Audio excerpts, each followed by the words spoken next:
for New Hampshire begins after Donald Trump dominates in Iowa. 31 minutes is all the time it took for the former president to be declared the winner of the Iowa caucuses.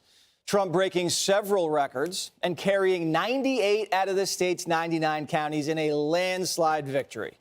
The former president says it's time for the party to unite and take on President Biden. I don't want to be overly rough on the president, but I have to say that he is the worst president that we've had in the history of our country. And I really think this is time now for everybody, our country, to come together. I want to congratulate Ron and Nikki for having a good time together. We're all having a good time together. But the runners-up aren't finished yet. Ron DeSantis and Nikki Haley brushing off their losses and trying to argue that the race isn't over. Because of your support, in spite of all of that they threw at us, everyone against us, we've got our ticket punched out of Iowa. I can safely say tonight, Iowa made this Republican primary a two-person race. But not everybody's going to New Hampshire. Vivek Ramaswamy dropping out and endorsing Trump. We are going to suspend this presidential campaign. And this is going to have to be, there is no path for me to be the next president. As I've said since the beginning, there are two America First candidates in this race. And earlier tonight, I called Donald Trump to tell him that I congratulated him on his victory. And now going forward, he will have my full endorsement for the presidency. All right, Judge Jeanine Pirro, you watched all last night, even stayed up till midnight to see Harold Ford Jr. Yes, I did. You know, I don't see enough of him here. Okay. First of all, I thought it was huge. Everybody knows it was historic. 98 out of 99 counties, and the 99th county lost by one vote. But look, it was a landslide. And so the question is, what happens now? I mean, is this it now? I really think it's amazing that Nikki Haley comes out. She's third, and she says it's now a two-party race, and I'm only going to debate Donald Trump or Biden.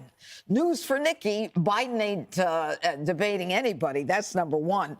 And number two, with Ron DeSantis talking about how great it was, the truth is he doesn't have a path forward because he's not skipping New Hampshire, but he's going right to South Carolina.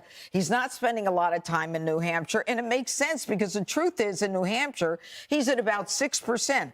So here's the question. At the next stage in New Hampshire, if Nikki Haley is at 29 and she gets Chris Christie's votes, that brings her to 40%.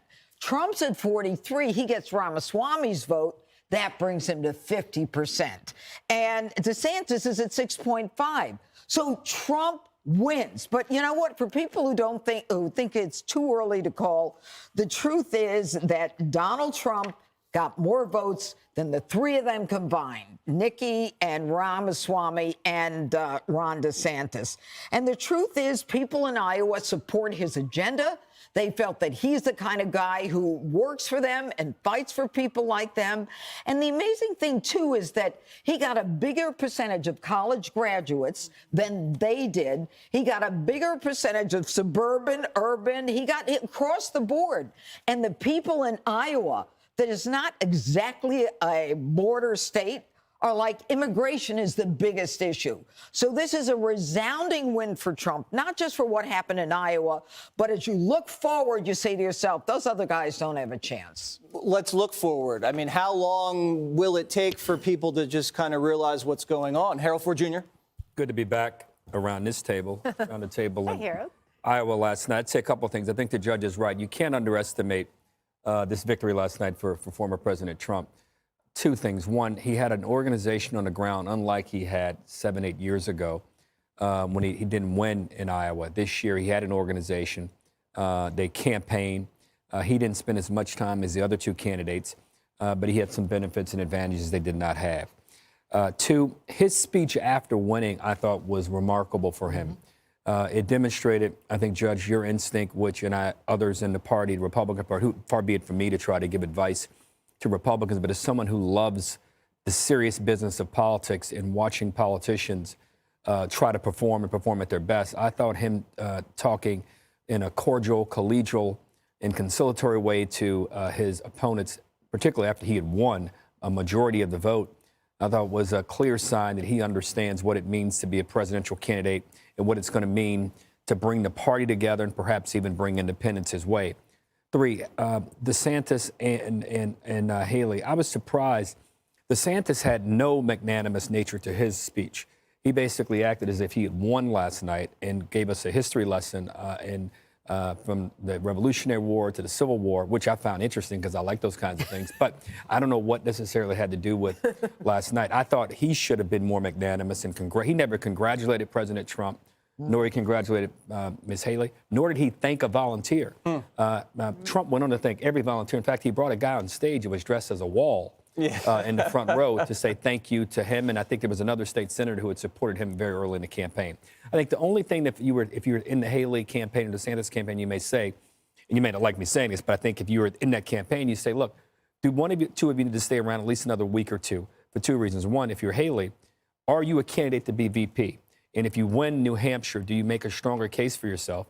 And then 2, if something by some strange chance happens to President Trump and he can't be the nominee for whatever reason, do you hang around a little bit? But I think if you just suspend your campaign, I think you leave open the opportunity to be able to unsuspend it, to be able to get back in the race. But without question, this was a tremendous night for former President Trump. Well, Vivek, Sandra, suspended, and he's going to be joining Donald Trump at a rally this evening in New Hampshire. Also will be on Jesse Waters' primetime. What kind of impact do you think Vivek and his endorsement will have? I think that's obviously he's throwing his support to Donald Trump.